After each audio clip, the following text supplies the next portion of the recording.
জানিস গত 6 মাসে অপশন ট্রেডিং করে আমি আমার স্যালারির 3 গুণ বেশি টাকা কামিয়েছি। 3 গুণ বেশি? কিভাবে?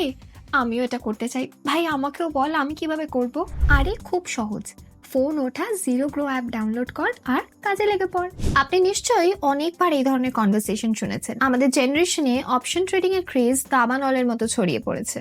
সবাই এটিকে কুইক মানি মেশিন হিসেবে বিবেচনা করে, কিন্তু সেবির সর্বশেষ রিপোর্ট অনুযায়ী 90% ব্যবসায়ী অপশন ট্রেডিং এ টাকা হারাচ্ছেন। তাহলে এদিকে লক্ষ লক্ষ টাকা আয় করার স্বপ্ন রয়েছে, অন্যদিকে 90% মানুষ লোকসানের সম্মুখীন হচ্ছেন। কেন এমন হচ্ছে? আমরা এই ভিডিওতে এই প্রশ্নের উত্তর দেব। এই ভিডিওতে আমরা একদম শুরু থেকে অপশন ট্রেডিংটি বুঝে নেব। আমি আপনাদের প্রতিশ্রুতি দিচ্ছি যে আপনারা যদি এই সম্পূর্ণ ভিডিওটা দেখেন, আপনি এমন অপশন সম্পর্কে ক্ল্যারিটি পাবেন যা আপনি আগে কখনো পাননি। পার্ট 1, অপশন কোথা থেকে এসেছে। অপশন বোঝার আগে আমাদের তাদের ফ্যামিলি বুঝতে হবে। আপনি প্রায়শই ফিউচার্স এবং অপশনস এর নাম একসাথে শুনেছেন। ফিউচার্স এবং অপশনস উভয়ই ডেরিভেটিভস মার্কেটের অংশ। এখন এই ডেরিভেটিভস গুলো কিসের? নাম থেকেই বোঝা যাচ্ছে ডেরিভেটিভস মানে এমন কিছু যার মূল্য অন্য কিছু থেকে উদ্বুদ্ধ। আসুন একটা সহজ এক্সাম্পল দিয়ে এটা বুঝে নিই। ভারতে পেট্রোল এবং ডিজেলের দাম কিসের উপর নির্ভর করে? অপরিশোধিত তেল। অপরিশোধিত তেলের দাম বাড়লে পেট্রোলের দামও বাড়বে। অপরিশোধিত তেলের দাম কমে গেলে পেট্রোলের দামও কমে যাবে। তাই এখানে পেট্রোল একটি ডেরিভেটিভ এবং অপরিশোধিত তেলের অন্তর্নিহিত সম্পদ। এইভাবেই বাজারে ডেরিভেটিভস রয়েছে যার মূল্য কিছু অন্তর্নিহিত সম্পদ থেকে উদ্বুদ্ধ হয়। রিলায়েন্স শেয়ার, নিফটি সূচক অথবা সোনার দাম। পর্ব 2, বাস্তব জীবনে বিকল্প। এখন আমরা ডেরিভেটিভস গুলি বুঝতে পেরেছি, আসুন একটা বাস্তব জীবনের উদাহরণ দিয়ে বিকল্পগুলো বুঝে নিই। ধরুন আপনার শহরে একটি প্লট অফ ল্যান্ড আপনার পছন্দ। আপনি মনে করুন 6 মাসের মধ্যে সেখানে একটি বড় হাইওয়ে তৈরি হচ্ছে যা প্লটের মূল্য বাড়িয়ে দেবে। আজ সেই প্লটের মূল্য 10 লক্ষ, কিন্তু আপনার কাছে এখনো 10 লক্ষ নেই। আপনি প্লটের মালিককে বললেন, ভাই আমি এই প্লটটি 6 মাসের মধ্যে 10 লক্ষ টাকা দিয়ে কিনবো, কিন্তু আমি আপনাকে ডিল বুক করার জন্য 50,000-এর নন রিফান্ডেবল টোকেন দিচ্ছি। মালিক রাজি হন। এখন আপনার একটা কন্ট্রাক্ট আছে। এই চুক্তি আপনাকে একটা রাইট দেয়। কি রাইট? আপনি 6 মাস পরে 10 লক্ষ টাকা দিয়ে জমি কিনতে পারেন, আর মার্কেট ভ্যালু নির্বিশেষে আপনার রাইট আছে, কিন্তু মালিকের এটি বিক্রি করার অব্লিগেশন রয়েছে। এখন দুটো সিনারিও ঘটতে পারে। সিনারিও 1, আপনার ইচ্ছে পূরণ করা হয়, হাইওয়ে ঘোষণা করা হয় এবং 6 মাস পর প্লটের মূল্য 25 লক্ষ বৃদ্ধি পায়। আপনি আপনার কন্ট্রাক্টটি প্রয়োগ করেন, আপনি মালিককে 10 লক্ষ টাকা দেবেন এবং আপনি জমির মালিক হবেন। আপনার নেট প্রফিট কত ছিল? 15 লক্ষ লাভ বাদ দিয়ে আপনি যে টোকেন মানির জন্য 50,000 টাকা দিয়েছিলেন সেটা বাদ দিয়ে টোটাল প্রফিট 14.5 লাখ টাকা। মাত্র 50,000 টাকা বিনিয়োগ করে আপনি 14.5 লাখ টাকা আয় করেছেন। সিনারিও 2, আপনি ভুল ছিলেন, হাইওয়ে প্ল্যান ক্যান্সেল করা হয়েছিল। 6 মাস পরে সেই 8 লক্ষ টাকা দামের প্লটের দাম কমে গিয়েছিল। আপনি ভেবেছিলেন এখন প্লট কিনে কি লাভ, আর আপনি 50,000 টাকা হারিয়েছিলেন। যদি আপনি এটি বুঝতে পারেন তাহলে আপনি অপশন ট্রেডিং এর 20% বুঝে গেছেন। এই প্রপার্টি ডিলে যা ঘটেছে স্টক মার্কেটেও একই ঘটনা ঘটে। Plot of land equal to underlying asset, 10 লক্ষ equal to strike price, 50,000 equal to premium.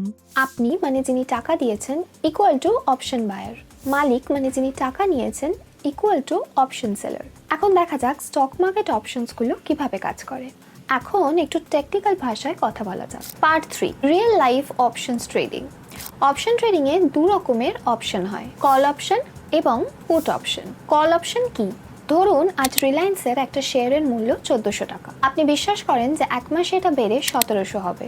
আপনি 50 টাকা প্রিমিয়াম দিয়ে 1500 টাকা স্ট্রাইক প্রাইস দিয়ে রিলায়েন্সের একটা কল অপশন কিনবেন। আর অপশন কখনো একটা সিঙ্গেল পাওয়া যায় না, সবসময় অনেক অনেক পাওয়া যায়। যেমন রিলায়েন্সের ন্যূনতম লট সাইজ কিন্তু 500, তাহলে আপনি 25,000 টাকায় 500 লট সাইজ কিনেছেন। এখন যদি 1 মাসে রিলায়েন্সের শেয়ার 1700 টাকায় পৌঁছয়, তাহলে একটি অপশনে আপনার 250 টাকা লাভ হবে এবং আপনার 500 লট আছে, তার মানে আপনার টোটাল লাভ হবে 1,25,000 টাকা। কিছু প্ল্যাটফর্ম ফি এবং অন্যান্য খরচাও কেটে নেওয়া হবে, কিন্তু আপনি জিনিসটা বুঝতে পারবেন। কিন্তু যদি রিলায়েন্সের শেয়ার প্রাইস 1400 থাকে বা তার নিচে নেমে যায়, আপনার মোট ক্ষতি হবে 25,000 টাকা। আসলে এটা যদি 1550-এর নিচেও থাকে তবুও আপনার সম্পূর্ণ ক্ষতি হবে, কারণ এর স্ট্রাইক প্রাইস 1550 এবং আপনি অপশনটি কিনতে 50 টাকা দিয়েছেন। আসুন এটি আরো ডিটেলসে বুঝে নিই।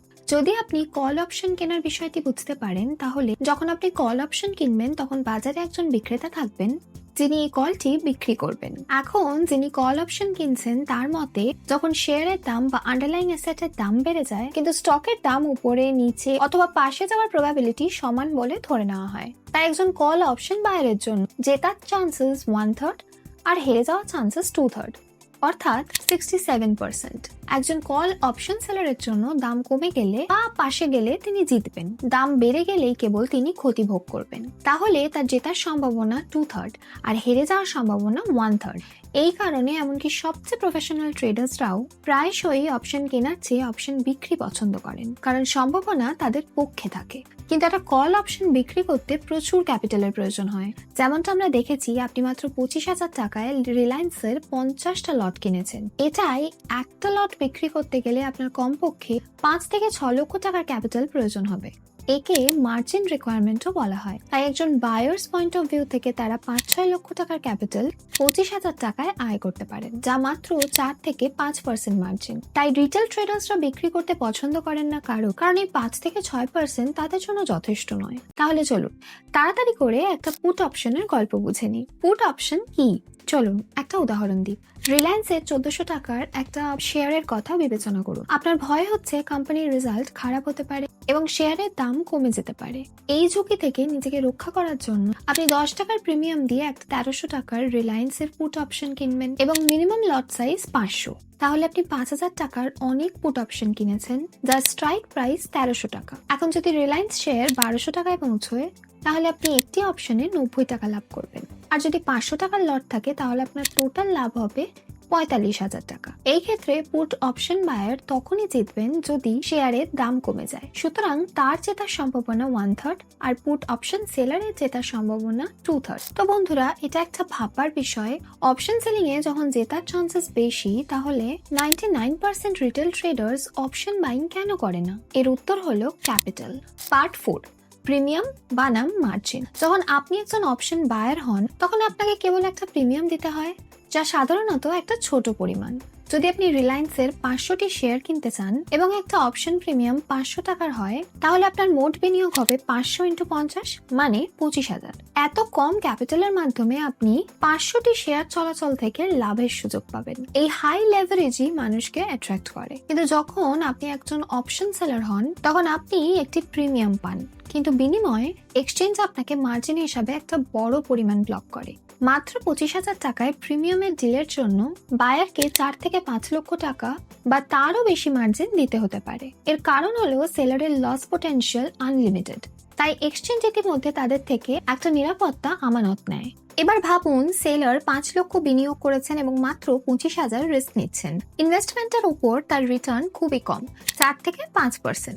যদিও বায়ার 25,000 বিনিয়োগ করেন এবং লক্ষ লক্ষ আয় করার পোটেনশিয়াল থাকে। এই কারণে বেশিরভাগ মানুষ বিক্রি না করে কিনে শেষ করে। তো বন্ধুরা, আপনি যদি এখনো পর্যন্ত সবকিছু বোঝেন তাহলে আপনি অপশন ট্রেডিং এর প্রায় 70% বুঝে গেছেন। তাহলে আসুন আরো একটা জিনিস বুঝে নিই, অপশনের প্রাইস কিভাবে মুভ করে। Part 5, mechanics of option pricing. এই যে অপশনের প্রিমিয়াম হয়, এটা কি ফিক্সড নাকি এটা ওঠানামা করে? ধরুন একটি বর্তমানে 1400 টাকা ট্রেড করেছেন। ধরে নিন রিলায়েন্সের শেয়ার এখন 1400 টাকায় ট্রেড করছে। আপনি বিশ্বাস করেন যে এর দাম 1 মাসের মধ্যে বৃদ্ধি পাবে, তাই আপনি 1500 টাকার স্ট্রাইক প্রাইস সহ একটা কল অপশন কিনলেন। এই অপশনটি কিনতে আপনি 50 টাকার প্রিমিয়াম দিয়েছিলেন। আপনি যখন কল অপশনটি কিনেছিলেন তখন স্টকের কারেন্ট প্রাইস আপনার স্ট্রাইক প্রাইসের নিচে ছিল। আপনার বিকল্পটি এখনো প্রফিটেবল নয়। এই সিচুয়েশনকে বলা হয় out of the money, OTM. Options গুলো ওটিএম থাকাকালীন সস্তা হয় কারণ তাদের প্রফিটেবল হওয়ার চান্সেস কম থাকে। যদি স্টকের দাম স্ট্রাইক প্রাইস পর্যন্ত বৃদ্ধি পায়, অর্থাৎ যদি এটা 1500-র কাছাকাছি আসে, তাহলে তাকে বলা হয় অ্যাট দ্য মানি, এটিএম। এটি সবচেয়ে অ্যাক্টিভ স্টেট। এখন ধরে নেওয়া যাক আপনার প্রেডিকশন সঠিক এবং স্টকের দাম 1600-এ পৌঁছেছে। আপনার অপশনটি এখন অন দ্য স্পট প্রফিটে রয়েছে। এটাকে বলা হয় ইন দ্য মানি, আইটিএম। এখন শেষ প্রশ্ন, কল অপশনের প্রিমিয়াম স্টকের দামের সাথে কত দ্রুত বাড়বে? এটি ডেল্টা দ্বারা নির্ধারিত হয়। আপনি ডেল্টাকে প্রিমিয়ামের স্পিডোমিটার হিসাবে ভাবতে পারেন। যখন আপনার অপশনটি 1400-এ ছিল তখন এর ডেল্টা কম হতো, সম্ভবত 0.3 গুণ। এর মানে হলো রিলায়েন্সের প্রতি 10 টাকা বেড়ে যাওয়ার জন্য আপনার প্রিমিয়ামটা মাত্র 3 টাকা বৃদ্ধি পাচ্ছিল। গতি বেশ ধীর ছিল, কিন্তু স্টকটি এটিএম এ পৌঁছানোর সাথে সাথেই এর ডেল্টা 0.5 বৃদ্ধি পেয়েছে। এখন প্রতি 10 টাকা মুভমেন্টের জন্য আপনার প্রিমিয়াম 5 টাকা মুভ করছে। আর যখন স্টকটা আইটিএম এ পৌঁছয় তখন ডেল্টা সম্ভবত 0.7 বা 0.8 এ বৃদ্ধি পায়। এখন আপনার প্রিমিয়াম স্টকের সাথে খুব দ্রুত এগিয়ে যাচ্ছিল। এই জ্যাকপট মুহূর্তটির জন্য অপশন বায়ার্সরা অপেক্ষা করেন। তাহলে যদি আপনি এইভাবে চিন্তা করেন, অপশন ট্রেডিং কি অনেকটা বেটিং বা লটারির টিকিট কেনার মতো মনে হয় না? আপনারা যদি এটাই মনে হয় তাহলে আপনি হয়তো বুঝে গেছেন যে অপশন ট্রেডিং এ ট্রেডার্সরা এত পয়সা কেন লস করে। পার্ট 6, অপশন ট্রেডিং কেন রিস্কি। আসুন টাকা হারানোর মূল কারণগুলো বুঝে নিন। অপশন সেলারদের জন্য ইনফাইনাইট ক্ষতির ঝুঁকি। একজন অপশন সেলারের সর্বোচ্চ লাভ তাদের প্রাপ্য প্রিমিয়ামের মধ্যে লিমিটেড, কিন্তু যদি বাজার তাদের এগেনস্টে তীব্রভাবে এগিয়ে যায় তাহলে তাদের ক্ষতি আনলিমিটেড হতে পারে। ধরুন তারা 1500 একটা কল বিক্রি করেছে এবং স্টক 3000-এ পৌঁছেছে, তার ক্ষতি অনেক বেশি হতে পারে। অপশন বায়ারদের জন্য সময় ক্ষয়ের ফাঁদ। একজন অপশন বায়ারের সবচেয়ে বড় শত্রু হলো সময়। প্রতিটি অপশনের একটি এক্সপায়ারি শেষ হওয়ার তারিখ থাকে, একে থিটা ডিকে বলা হয়। কখনো কখনো একজন বায়ার সঠিক ডিরেকশন প্রেডিক্ট করে, কিন্তু বাজার যথেষ্ট দ্রুত মুভ হয় না এবং সময়ের ক্ষয়ের কারণে সে এখনো ক্ষতির সম্মুখীন হয়। The psychological trap. Revenge trading. Option trading এর একটা হাই আন্ডারলাইন খেলা। যখন আপনি 5 থেকে 10 মিনিটের মধ্যে একটা বড় ক্ষতির সম্মুখীন হন তখন সেই ক্ষতি রিকভার করার জন্য একটা মানসিক তাড়না তৈরি হয়। মানুষ রাগ বা হতাশা থেকে চিন্তা না করেই ট্রেডে প্রবেশ করে, যাকে বলা হয় রিভেঞ্জ ট্রেড, এবং এর ফলে প্রায় সবসময় উল্লেখযোগ্য ক্ষতি হয়। Part 7, the final part. এটাই ছিল অপশন ট্রেডিং এর পুরো পোস্টমর্টম। আমরা এই ভিডিওটা তৈরি করতে অনেক পরিশ্রম করেছি। যদি এই ভিডিওটা আপনার একটু ভালো লাগে তাহলে অবশ্যই কমেন্টে লিখবেন যে this is the best video on option trading. কিন্তু অপশন ট্রেডিং করার আগে আমি আপনাকে একটা রিকোয়েস্ট করছি, আসল টাকা বিনিয়োগ করার আগে এটি শিখুন এবং বুঝুন। প্রচুর টুল রয়েছে যেখানে আপনি মক মানি দিয়ে আপনার স্কিল ইমপ্রুভ করতে পারেন। অপশন ট্রেডিং একটা high leverage super high risk tool যা প্রফেশনাল ট্রেডাররা একটি স্ট্র্যাটেজি হিসাবে ব্যবহার করে। এটা একেবারেই লটারির টিকিট বা রিচ কুইক স্কিম নয়। যদি আপনার এখনো কোনো প্রশ্ন থাকে তাহলে আপনি নিচে কমেন্টসে জিজ্ঞাসা করতে পারেন।